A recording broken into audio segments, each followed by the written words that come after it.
भारत का इतिहास वीरता और शौर्य की गाथाओं से भरा पड़ा है। उन्हीं गाथाओं में से एक है मराठा साम्राज्य का इतिहास। यह साम्राज्य शक्ति, साहस और राष्ट्रभक्ति का प्रतीक था। इसने भारत के इतिहास में एक महत्वपूर्ण अध्याय लिखा।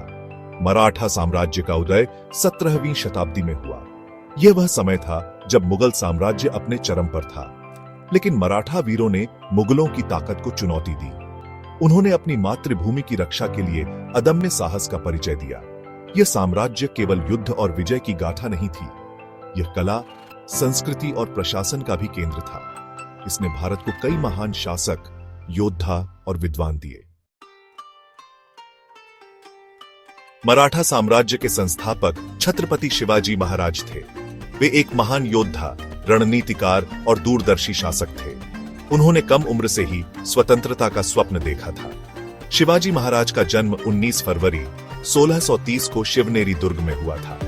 उनके पिता शाहजी भोसले एक मराठा सरदार थे। शिवाजी महाराज ने अपने पिता और गुरु दादोजी कोंडदेव से युद्ध कला और राजनीति का ज्ञान प्राप्त किया। शिवाजी महाराज में बचपन से ही नेतृत्व के गुण दिखाई देते थे। वे अपने साथी बालकों के साथ युद्ध के खेल खेलते थे। उन्होंने बहुत कम उम्र में ही अपनी एक छोटी सेना बना ली थी। शिवाजी महाराज का लक्ष्य केवल युद्ध जीतना नहीं था। वे एक स्वतंत्र हिंदू राष्ट्र की स्थापना करना चाहते थे। उन्होंने स्वराज्य का नारा दिया।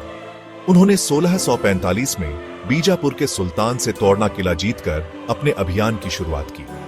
यह उनकी पहली जीत थी। इसके बाद उन्होंने रायगढ़, कोंकण, सिंहगढ़ जैसे कई महत्वपूर्ण किले जीते। शिवाजी महाराज की सफलता का राज था उनकी गुरिल्ला युद्ध नीति। वे दुश्मन की सेना पर अचानक हमला करते थे और फिर जंगलों में गायब हो जाते थे।